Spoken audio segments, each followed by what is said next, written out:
Ladies and gentlemen, Kenyans of goodwill are out here doing their constitutional rights, expressing their dissatisfaction aswa kwa issue ya mafuta. Look at Nairobi, particularly where now Thika Superhighway and parts of Nairobi watu imebidi wametembea sababu matatu holders have dropped their tools down. There is also tension in parts of Nyeri. There is also tension in parts of Nakuru.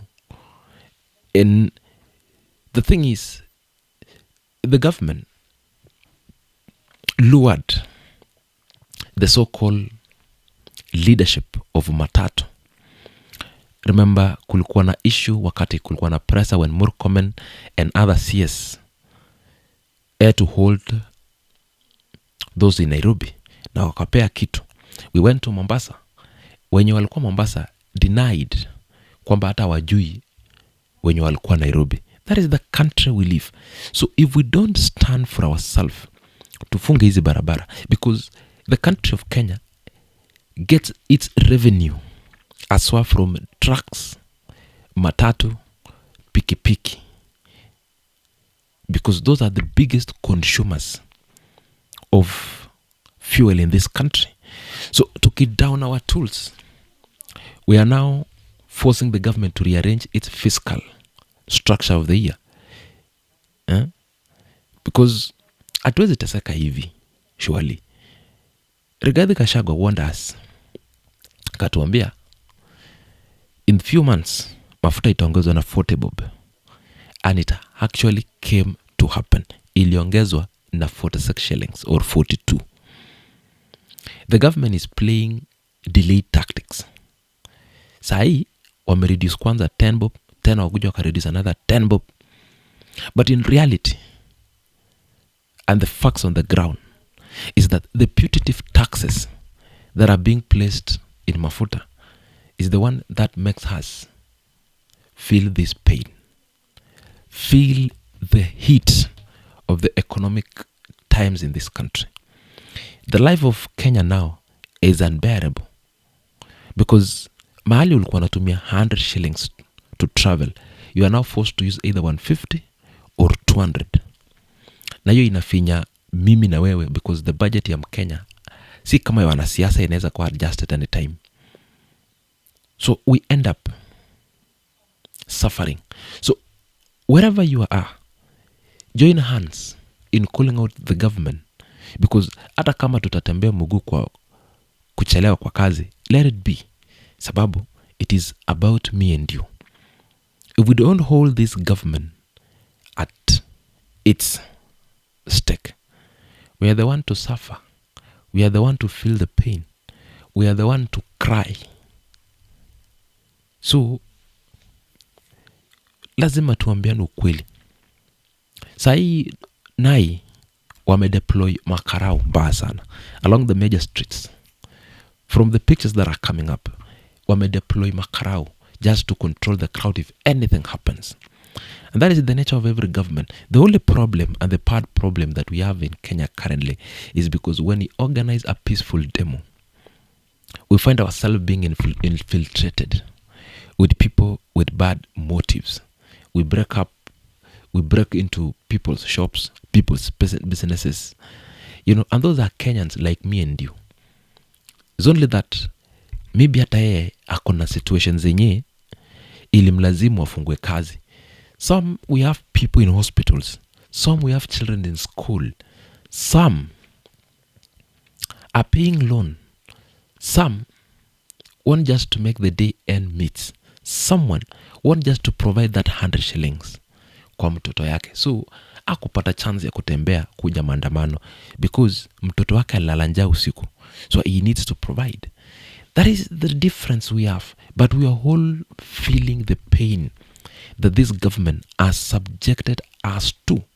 So if the demos in Nairobi continues, let it continue.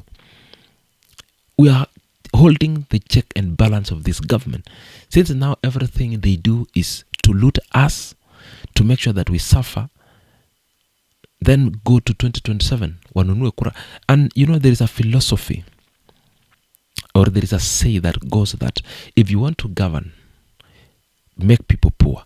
And President William Ruto and the Kenya Kwanza government are succeeding in that. They are roping us to the core to make us poor. See now, we have had Finance Bill 2024, iko na fugitive tax. We have had Finance Bill 2025, imetugonga mbaya. Saa hii tuko na Finance Bill 2026 that is now knocking at your doors. Si ati ni mafuta peke yake sasa. Apart from mafuta, transaction ya M-Pesa, it's going up.